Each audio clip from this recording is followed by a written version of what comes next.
Halls of Ivy, starring Mr. and Mrs. Ronald Colman.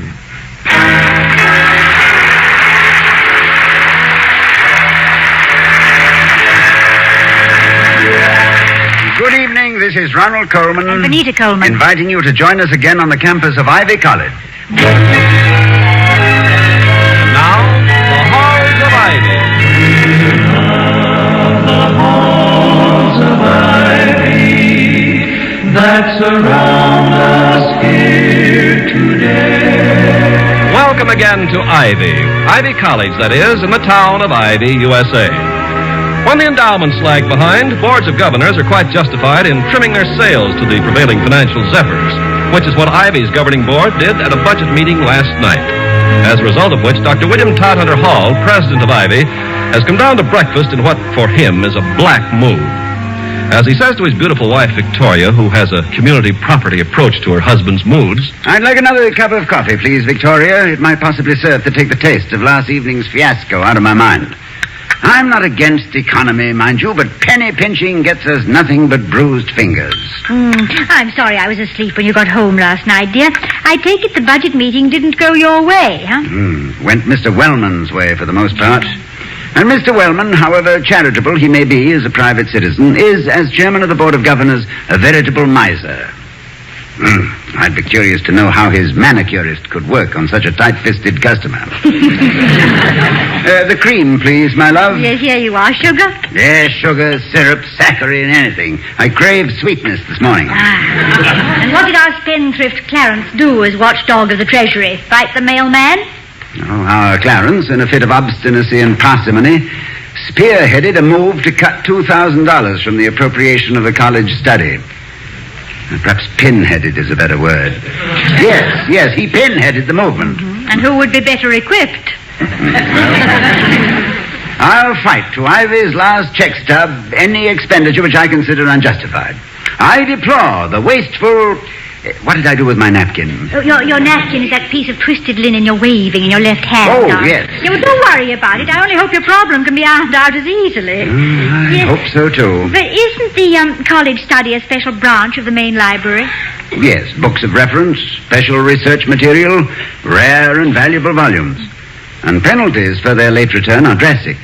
There's a long list of greatly needed books for this section, which, failing a new appropriation, we must do without. Or was yours the only protesting voice? Where was Mr. Merriweather? He'd be on your side if you asked for $6 million to start a seminar in safe-cracking. Yes. Well, unfortunately, Mr. Merriweather was not present. Oh. No, he phoned, but he was laid up with a dislocated vertebra, sustained in Asheville, North Carolina, while trying to blast a golf ball out of a sand trap with a 25-cent bet on the outcome.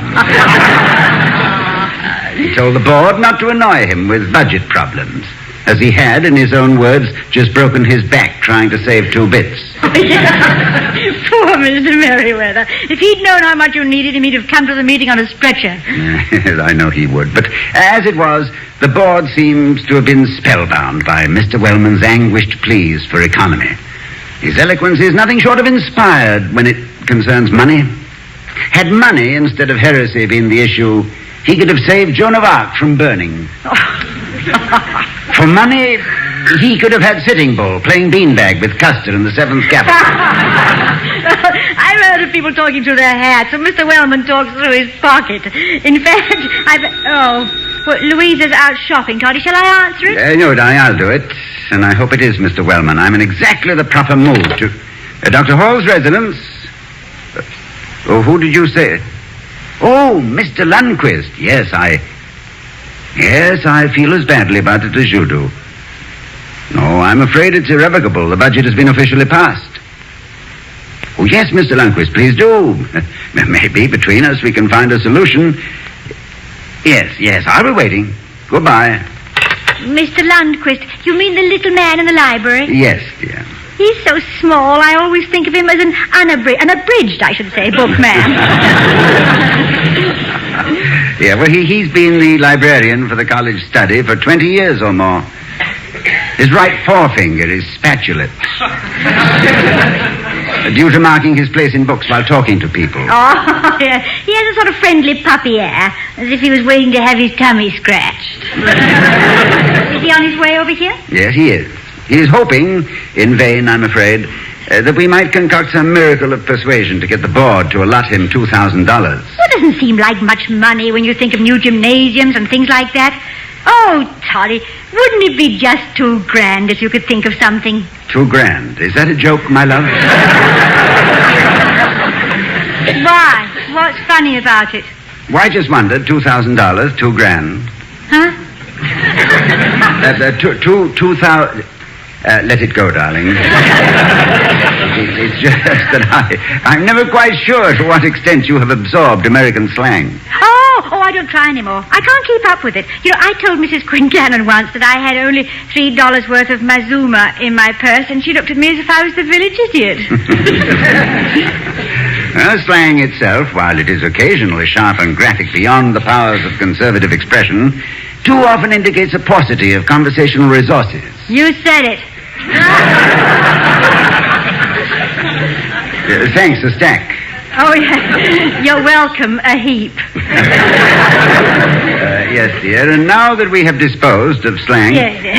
The slum area of the language, where were we? Mr. Lundquist, the librarian. Oh, you yes, said he was yes. coming over to see if the two of you couldn't wheedle $2,000 out of Mr. Wellman. Well, wheedling money out of Mr. Wellman in his official capacity is somewhat akin to coaxing hemoglobin out of a rutabaga.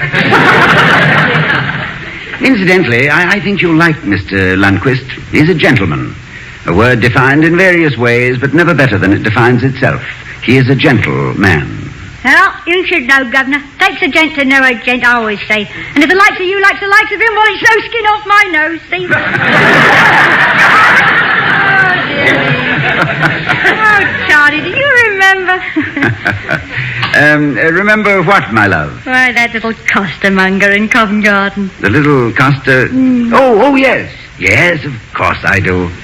Yes, I bought you some roast chestnuts from him. Roast chestnuts. Ah, didn't they smell wonderful? Weren't they nice and hot? Yeah, didn't they taste so awful? Do you remember the little boy we finally gave them to outside St. Paul's Cathedral? Yes, the little mudlark. Yes. Ah, Vicky, that was one of my happiest memories of London. The day you first took me to St. Paul's. One of mine, too.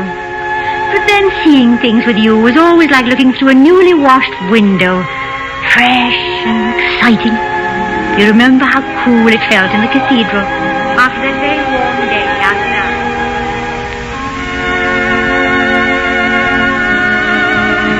It's right there, William. There it is. The plain black slab. Sir Christopher Wren's tomb. Ah, just think of it.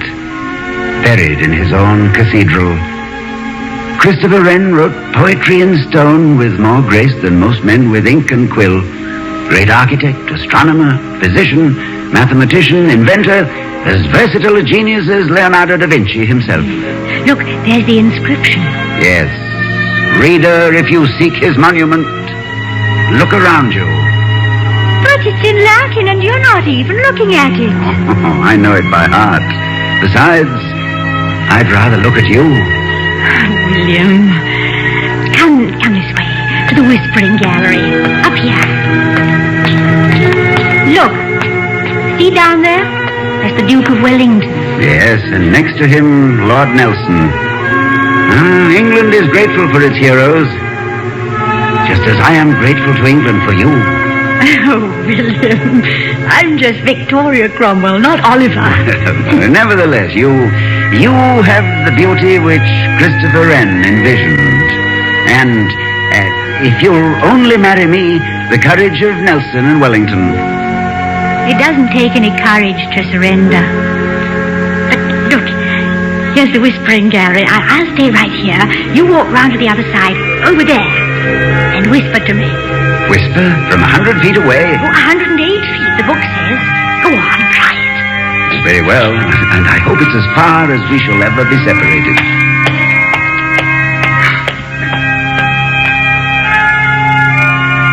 William. Yes, Victoria. Can you hear my voice whispering? Can you hear my heart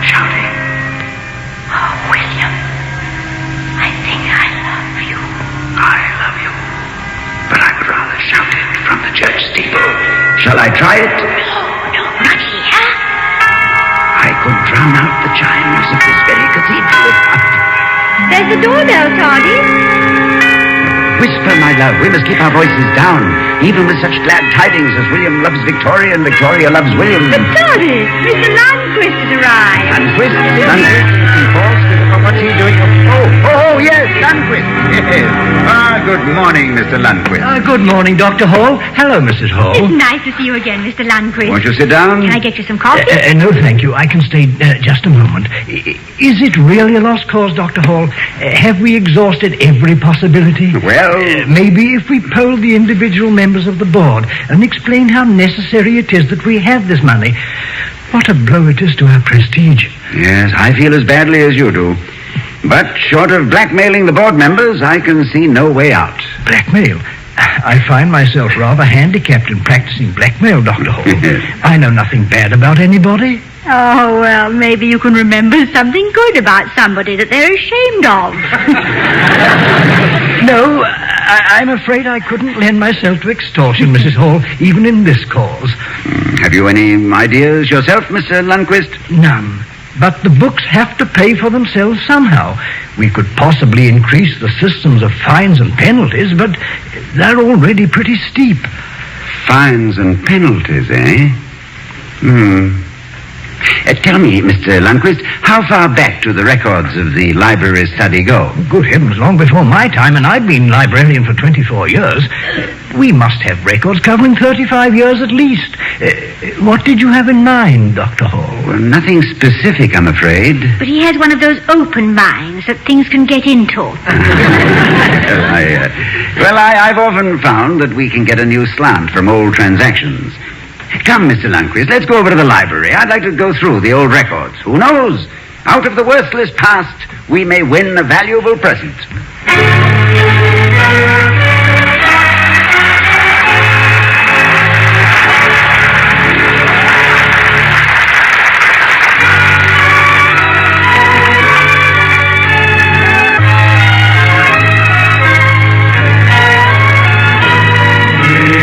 The Voice of America is bringing you this presentation of The Halls of Ivy, starring Mr. and Mrs. Ronald Colman.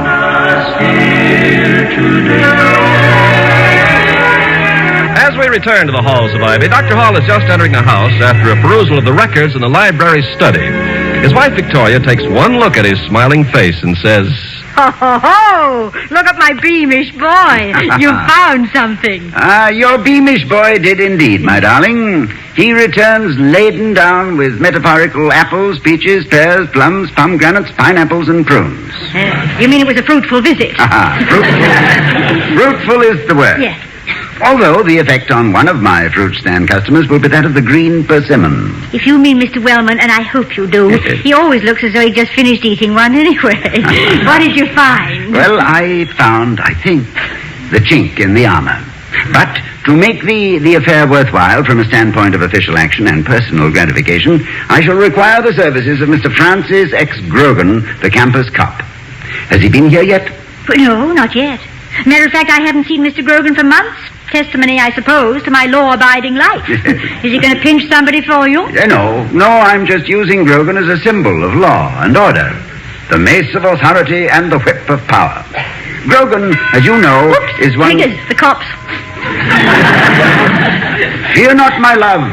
I'll explain that while you did steal my heart, it was not larceny, but a fair exchange. Wait a minute, Louisa. What's your night off? Who asked you for a date? I just want to keep a good watch on the house when the help's away. Okay.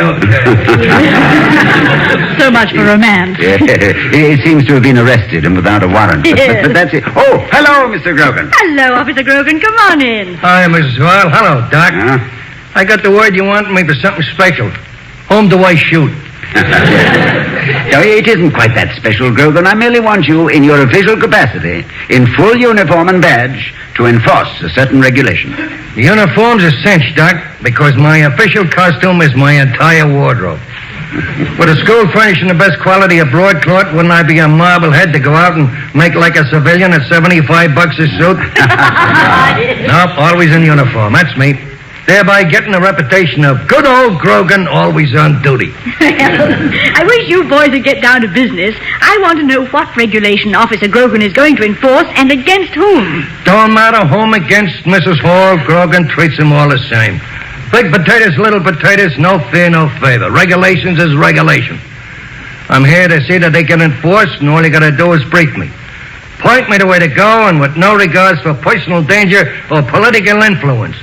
Who'd you say it was, Doc? Mr. Clarence Wellman. Clarence Wellman. I'll go right over and pick... Oh, no! Oh, no, Doc. Oh, please, not him. Oh, not the chairman of the board. No fear, no favor, Mr. Grogan, remember? Oh. Do I understand, Francis Xavier Grogan, that you, the representative of law and order on this campus... I know, but Wellman, he ain't a student. He ain't on the campus. He's out of my he's out of my territory. Do I understand that you, a sworn officer of the peace, do willfully and deliberately refuse to accept an assignment which falls within the normal scope of your position, thus violating the sacred terms of your employment, which read in part, and I quote, Crescit iundo de mortuis nil nisi bonum, chef de cuisine, errare humanum est, and omnia gallia est in partes tres divisa? You got me, Doc. I didn't read the small print. I never knowed what I was signing. Well, it must have been a very interesting oath of office. I like that chef de cuisine touch. So what's cooking? Okay. What do I pinch Mr. Wellman for, Doc? Oh, it won't be necessary to arrest or incarcerate him, Grogan. I just want you to collect this bill. Oh. It seems that some years ago, Mr. Wellman withdrew a reference book from the college study and did not return it, knowing full well the fines and penalties accruing to such a malfeasance. Oh, well, it was just to collect a couple of bucks, and I'm the guy that...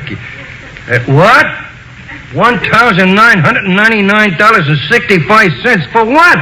Well, Mr. Wellman must have borrowed Dr. Elliott's 5-foot shelf. Tell Mr. Wellman the book must be returned also, or the price of replacement will be added to the bill. Hey, look, Doc, you sure you don't want I should kick his dog or install his mother or bust a few windows this year? No, don't worry, Grogan. This is a legal bill. It is my duty to send it, yours to collect it, and Mr. Wellman's to pay it. Now, thank you, officer, and Godspeed. Okay, Doc. Mine is not the reason why.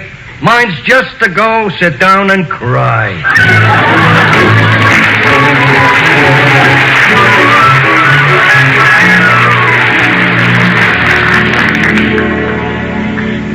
Darling, you don't think Mr. Wellman will be so angry he'll resort to violence against Francis X? No, obviously, my love. You have never seen Grogan in action. He's not a large man, but I have seen him bounce an exuberant halfback around with one hand, strangle an obstinate weightlifter with the other, while directing a house mother to chapel for pre-Easter services. No. Don't worry about Grogan. I wonder what's happening. He's had time now to make Mr. Wellman count out $2,000 in pennies. Yes, my eye is on the telephone and my ear is on the doorbell. I think that at any moment... One guess. Too easy. Come in, Mr. Wellman. Dr. Hall, this is an outrage. This is the most ridiculous, undignified, badly. Good evening, Mrs. Hall. Isn't it, though? Won't you be seated, Mr. Wellman? I should say not, to accept the hospitality of a person who... Well, I must say that digging up an old account and sending a policeman, a campus cop, to collect from the chairman of the board of government, and $2,000. Are you out of your mind, Dr. Hall? Why, Mr. Wellman? What do you mean, why? Are you serious in expecting to collect it? I mean, expecting to collect a forgotten old account that after 31 years is, well, a fantastic idiot. And besides, a bill that old is outlaw, Dr. Law. Dr. Hall, outlaw. Understand? Uncollected, non-collected, anti-collected. You can't do it. Maybe somebody forged your name at the library, Mr. Wellman. Maybe you never even borrowed the book. Of course I borrowed the book, but good heavens, just because I absently-mindedly... Does that justify sending a policeman to my home? Mr. Wellman. What is it, Dr. Hall? You did borrow the book? I just said I did. You never returned the book? Evidently not, but my goodness, a slight oversight like that. You have never paid the legitimate fine for an overdue book? Well, Or paid for the book? No, I did not, but after 31 years, does it matter so much? Mr. Wellman, do I understand that you repudiate the debt? Well, now, that's a pretty nasty thing to say, Doctor.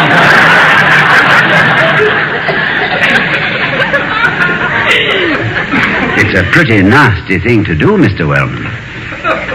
Sometimes referred to as welshing. I told you it was outlawed 31 years. Imagine having a thing like that on your conscience for 31 years.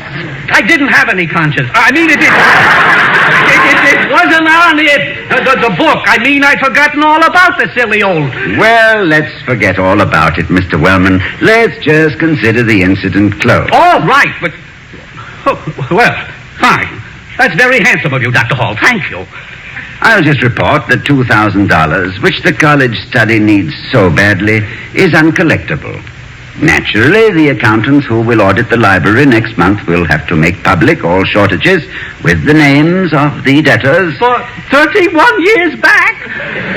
From the very beginning, Mr. Wellman. It looked pretty bad, wouldn't it? Yes, it would, Mr. Wellman. The chairman of the Board of Governors, the watchdog of the Treasury, refusing to okay $2,000 for the library when he himself owed it almost the same amount. Well, when that reporter called this afternoon... Reporter? You mean the newspapers? Oh, they wouldn't dare. Would they? It might make quite an amusing story. You know, between the football and baseball seasons, they have to fill space some way. Look, how about half? $1,000. That's fair, isn't it? Oh, my dear Mr. Wellman, if you're so hard-pressed that another $1,000 will... Vicky, get my checkbook, will you? I'll pay the other half of Mr. Wellman's bill. Oh, no, you don't. I pay my own bills, and I am not hard-pressed. I was merely standing on a principle of... On what principle were you standing, Mr. Wellman? Freedom of speech... the right of every man to... I mean... Oh, okay, I give up. I'll mail the college study my check in the morning, Dr. Hall. Oh, can't you write it now, Mr. Wellman? Here's a blank check, Mr. Wellman. Thank you, Vicky. It's a little tear-stained, but that happened when I thought you were going to have to write one for $1,000. You don't trust me, Dr. Hall? Well, any man who forgets a book for 31 years can certainly forget a check in 12 hours, Mr. Wellman. Simple logic. Here, use my pen. Well, there you are. I added $3, price of the book. And remind me to do something about that fellow Grogan. Oh, he was just obeying orders, Mr. Wellman. You can't... Of course he was. And anybody with the nerve to bang on my door and try to collect $2,000 takes what it's got. I mean, he's got what it takes. We need men like him. Courage, integrity, grit. Good night.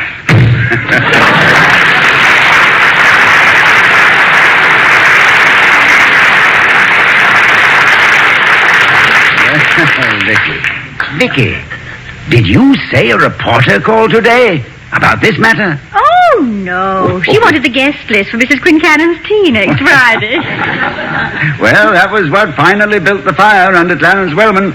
He saw himself smeared in headlines from Maine to Mexico as Wellman the Welsher. Well, anyway, you beat him again. Oh, no, my love, he beat himself. In this case, he was defeated by his own conscience. After you'd prodded it. Nevertheless, it was there to be prodded. Although I doubt if Mr. Wellman ever saw the little rule of life found written in George Washington's copybook.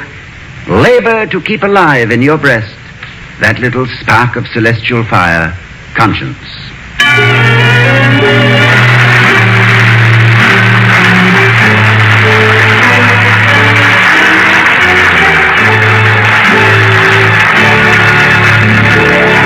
Oh, we love the halls of ivy that surround us here today, and we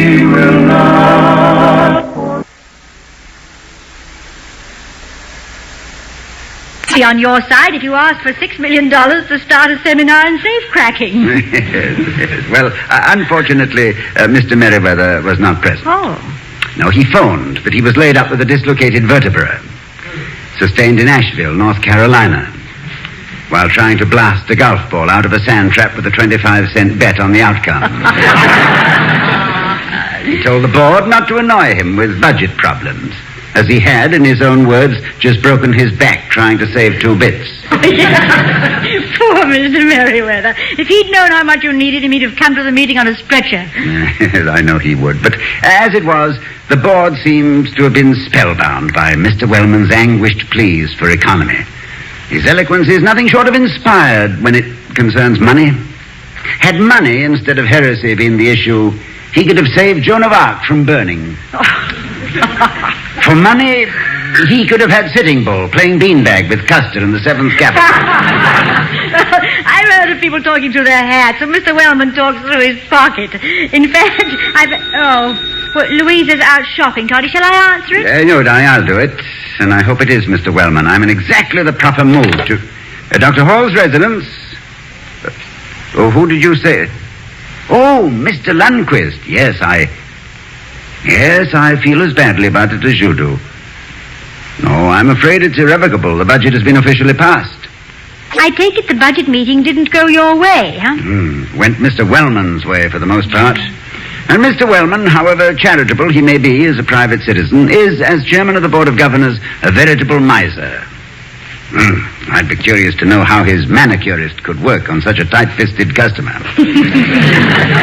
The cream, please, my love. Yes, here you are. Sugar? Yes, sugar, syrup, saccharine, anything. I crave sweetness this morning. And what did our spendthrift Clarence do as watchdog of the Treasury? Fight the mailman? Our Clarence, in a fit of obstinacy and parsimony, spearheaded a move to cut $2,000 from the appropriation of the college study. Perhaps pinheaded is a better word. Yes, he pinheaded the movement. And who would be better equipped? I'll fight to Ivy's last check stub any expenditure which I consider unjustified. I deplore the wasteful... What did I do with my napkin? Oh, your napkin is that piece of twisted linen you're waving in your left hand. Oh, darling. yes. Yeah, well, don't worry about it. I only hope your problem can be ironed out as easily. I hope so, too. But isn't the college study a special branch of the main library? Yes, books of reference, special research material, rare and valuable volumes. And penalties for their late return are drastic. There's a long list of greatly needed books for this section, which, failing a new appropriation, we must do without.